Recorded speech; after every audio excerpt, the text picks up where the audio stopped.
அனைவருக்கும் வணக்கம். ஸோ இன்றைக்கி உலக நாடுகள் அனைத்துலேயும் வந்துட்டு தீவிரமாக பரவி கொண்டிருக்கிற கொரோனா வைரஸ். ஸோ அந்த வைரஸ் வந்துட்டு ஒரு மனிதருக்கு வந்துருச்சா வரலையாங்கிறதே வந்துட்டு நிறைய பேருக்கு தெரியவே இல்லை. ஸோ அது வந்து நம்ம உடலுக்கு வந்துருச்சா அப்படிங்கிறத பற்றியும், வந்துருந்துச்சு அப்படின்னா அதுலேருந்து நம்மளை வந்து எப்படி காப்பாற்றிக்கணும் அப்படிங்கிறத பற்றியும் நம்ம நேர்களுக்காக சொல்கிறதுக்காக மனோன்மணி யூனிவர்சிட்டியில் ஒர்க் பண்ணுற மிஸ்டர் கண்ணன் அவர்கள் வந்து நம்மளோட இணைஞ்சிருக்கிறாங்க. ஸோ வணக்கம் சார். வணக்கம். எப்படி இருக்கீங்க சார்? ஸோ சார், உங்களை பற்றி நீங்கள் சொல்லுங்கள். நான் மனோன்மணி சுந்தரனார் பல்கலைக்கழகத்தில் வேதியியல் துறை பேராசிரியராக பணியாற்றி வருகிறேன். Okay sir. ஸோ இப்போ வந்துட்டு கொரோனா அப்படிங்கிறது வந்துட்டு உலக நாடுகளில் வந்து எல்லா இடத்துலையுமே பரவிட்டு இருக்குது. ஸோ இப்போ வந்துட்டு ஒரு மனிதருக்கு வந்து கொரோனா வந்துருச்சு அப்படிங்கிறதே வந்துட்டு அவங்களால கண்டுபிடிக்க முடியாத அளவுக்கு ஒன்று இருக்குது. ஸோ பேசிக் ஸ்டேஜ் என்ன சார்? கொரோனா வந்துருச்சு அப்படிங்கிறது வந்து பேசிக் ஸ்டேஜ் எப்படி கண்டுபிடிக்கலாம் சார்? பொதுவாகவே கொரோனா வைரஸ் மட்டுமல்லாமல் எந்த வைரஸாக இருந்தாலும் சரி, சாதாரணமாக மூக்கு வழியாக உடலுக்குள் செல்கின்ற வைரஸ்கள் எதுவாக இருந்தாலும் சரி, அது முதலில் மூக்கினுடைய உள்பகுதியில் இருக்கின்ற அந்த தோலில் அல்லது மூக்கின் உள் பகுதியில் இருக்கின்ற சதை பகுதிகளில் ஒரு தாக்கத்தை ஏற்படுத்தும். இந்த தாக்கமானது பொதுவாகவே வைரஸ் என்பது ஒரு வேதிப்பொருள் தான். உடல் முழுவதும் நமது பாடியில் இருக்கக்கூடிய பல்வேறு வேதிப்பொருட்கள் இருக்கின்றது. உடலானதே வேதிப்பொருளால் கட்டமைக்கப்பட்டது தான். எனவே இந்த வைரஸ் என்பதும் ஒரு வேதிப்பொருள். இவை இரண்டுக்கும் இடையில் ஒரு வேதிவினை ஏற்படும் போது தான் அது நோய் என்று உருவெடுக்கிறது. இப்போ இந்த வைரஸானது மூக்கினுடைய உள்பகுதிக்குள் சென்று முதலில் மூக்கின் உள்பகுதியில் இருக்கின்ற தோல் பகுதியில் உள்படலத்தில் ஒரு தாக்கத்தை ஏற்படுத்தும். அதை நாங்கள் வேதியியல் ரீதியாக சொல்ல போனால் அட்சார்ப்ஷன் என்று சொல்லுவோம். இந்த அட்சார்ப்ஷன் என்பது இரண்டு வகையாக பிரிக்கப்படும். முதலில் ஃபிசிக்ஸார்ப்ஷன் என்று சொல்லுவோம். அது சாதாரணமாக போய் அதன் மீது உட்காருது. அதாவது ஒரு கொசுவானது நமது உடல் மீது உட்காரும் போது நமக்கு எத்தகைய ஒரு உணர்ச்சி ஏற்படுகிறதோ, அதுபோல் இந்த வைரஸ் ஆனது மூக்கின் உள்பகுதியில் சென்று ஒரு உட்காரும் போது நமக்கு ஒரு உணர்ச்சி ஏற்படும். அந்த உணர்ச்சியின் அடுத்து ஒரு சிறிய மணி துளிகள் அல்லது ஒரு சில மணி நேரம் கழித்து இரண்டாவது கட்டமாக கெமிசார்ப்ஷன் என்ற வேதிவினை ஆரம்பமாகும். அந்த கெமிசார்ப்ஷன் என்ற வேதிவினை ஆரம்பமாகும் போது நமக்கு வந்து மூக்கின் உள்பகுதியில் அடைப்புகள் ஏற்படுவது போல் ஒரு உணர்வு ஏற்படும். இந்த அடைப்பு ஏற்படுகின்ற உணர்வு ஏற்பட்டவுடன் நாம் அதை உடனடியாக வெளியேற்றிவிட்டால் இந்த நோயின் தாக்கத்திலிருந்து தப்பித்து விடலாம்.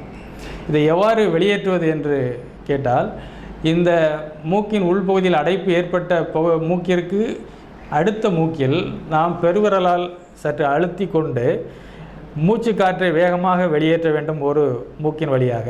அப்படி வெளியேற்றும் போது ஆள்காட்டி விரல் அல்லது பிற விரல்களை வைத்து இந்த மூக்கை அடைத்து திறந்து விட வேண்டும். இந்த அடைத்து திறந்துவிடும் ஃப்ரீக்வன்சி என்பது ஒரு நிமிடத்திற்கு அல்லது ஒரு நொடிக்கு 4 முறை வரை இருக்க வேண்டும். அத்தகைய அழுத்தம் கொடுக்கும்போது உயர் அழுத்த காற்றின் வேகமானது மிக குறைந்த எடையுள்ள வைரஸை மூக்கிலிருந்து வெளியேற்றிவிடும். ஆகையால் அந்த தொற்றிலிருந்து ஆரம்ப கட்டத்திலே நாம் தப்பித்து விடலாம். Okay sir. இப்போ வந்து ஸ்டார்டிங் ஸ்டேஜ் வந்து மூக்கில் இருக்கும் அப்படின்னு சொல்கிறீங்க. ஆமாம். ஸோ இது வந்து நிறைய பேருக்கு தெரியல. ஸோ மூக்கில் இருந்து இப்போ வந்து அடுத்து தொண்டையை தாக்கும்னு சொல்கிறாங்க. இப்போ வந்து வைரஸ் தொண்டையை போயிடுச்சு அப்படின்னா அதுலேருந்து எப்படி சார் தப்பிக்கலாம்? மூக்கில் இருந்த அந்த தாக்கத்தை நாம் கண்டுகொள்ளாமல் விட்டுவிட்டால் அது மூச்சு காற்றின் வழியாக வாயு வழியாக சென்று அங்கே இருக்கின்ற தொண்டை பகுதியில் அது தாக்கத்தை ஏற்படுத்தும். அதற்கு முன்னால் பல்கள், நாக்கின் பகுதிகள், உமிழ்நீர் போன்ற இடங்களிலும் அந்த வைரஸ் கிருமிகள் இருக்கும். இந்த வைரஸ் கிருமிகள் நாக்கின் வழியாக தொண்டையின் வழியாக போய் தொண்டையில் உள்பகுதியில் இருந்துவிட்டு உட்கார்ந்து வேதிவினை செய்ய ஆரம்பித்து விட்டவுடன் அங்கே ஒரு தொண்டையில் எரிச்சல், கரகரப்பு அல்லது நீர் இல்லாத காய்ந்த தன்மை போன்ற உணர்வுகள் நமக்கு தோன்றும். அந்த நேரத்தில் அங்கிருந்து நம்ம அதை வெளியேற்றலாம். எவ்வாறு வெளியேற்றலாம் என்றால், அந்த வைரஸ் என்பது ஒரு வேதிப்பொருள் என்று ஏற்கனவே சொல்லியிருக்கிறேன். இந்த வேதிப்பொருள் இருக்கக்கூடிய நியூக்ளிக் ஆசிட் என்று சொல்வார்கள். அதாவது மரபணுக்கள் என்று சொல்லக்கூடியதை சம்மந்தப்பட்ட நியூக்ளிக் ஆசிட். இந்த நியூக்ளிக் ஆசிடானது அதிக பாசிட்டிவ் சென்சிட்டிவ் உடையது. இந்த வைரஸில் இருக்கக்கூடிய நியூக்ளிக் ஆசிடானது பாசிட்டிவ் சென்சிட்டிவ் உடையது. எனவே மற்றொரு பாசிட்டிவ் சென்சிட்டிவ் உடைய அல்லது மெட்டல் அயன் என்று சொல்லக்கூடிய அயன், மெக்னீசியம், பாஸ்பரஸ் போன்ற தனிமங்களின் அயன்கள் அவை வந்து அந்த இடத்தில் நாம் கொண்டு போய் சேர்த்தோம் என்றால் அங்கிருந்து இந்த வைரஸ்கள் உடனடியாக வெளியேறிவிடும். இதை எவ்வாறு சேர்ப்பது என்றால், இந்த தனிமங்கள் நிறைந்த உணவுப் பொருளான நம்ம சமையலுக்கு பயன்படுத்தக்கூடிய ஜீரகத்தில் இது அதிகமாக இருக்கிறது. இதை நாம் வாயில் போட்டு மென்று அதன் சாற்றை அந்த தொண்டையில் கரகரப்பு ஏற்பட்ட பகுதியில் படும்படி செய்தால் ஒரு சில மணி நேரத்தில் அல்லது மிக அதிகபட்சமாக அரை மணி நேரம் அல்லது ஒரு மணி நேரத்தில் அங்கிருந்து அந்த வைரஸ்கள் வெளியேறக்கூடிய வாய்ப்புகள் அதிகம். நாம் உணவு அருந்துதல் அல்லது நீர் அருந்துதல் போன்றவற்றை தவிர்க்க வேண்டும். நாம் அதை நீர் அருந்தினாலோ சீரகத்தை சாப்பிட்டவுடன் நீர் அருந்தினாலோ சாப்பிட்டாலோ அந்த சீரகத்திலிருந்து வரக்கூடிய சாறானது வயிற்றுக்குள் சென்றுவிடும். அதனால் அந்த வைரஸ்கள் தப்பித்துவிடும். இதை சுய பரிசோதனை மூலம் நான் பலமுறை செய்திருக்கிறேன். இந்த கொரோனா வைரஸுக்காக இல்லை, இது போன்ற மற்ற ஜலதோஷம் போன்ற வைரஸ்கள் தாக்கத்தினால் ஏற்படுகின்ற கரகரப்புகள் அல்லது மூக்கடைப்புகள் போன்ற விஷயங்களுக்கு நான் இந்த சீரகத்தை பயன்படுத்தி நான் குணமடைந்திருக்கிறேன். இது என்னுடைய சுய பரிசோதனை. இதை நாட்டு மக்களுக்கு கொண்டு போய் சேர்த்து இந்த கொரோனாவையும் தடுத்து விடலாம் என்பது எனது கருத்து. இதை மக்கள் பின்பற்றினால் எளிதில் கொரோனா தொற்றிலிருந்து நாம் தப்பித்து விடலாம். ஸோ உண்மையாகவே சார் கரெக்டாக தான் சொல்லியிருக்கிறாங்க. ஸோ இது சின்ன விஷயம் தான். நம்ம கொரோனா வந்துருச்சு அப்படிங்கிறது மூக்கில் தெரியல அப்படின்னா கூட அடுத்தபடியாக தொண்டையில் அந்த கரகரப்பு தெரிய ஆரம்பிச்சிடும். அதேமாரி தாகம் அதிகமாக எடுக்கும் அப்படிங்கிற ஒரு சின்ன விஷயம் சொன்னாங்க.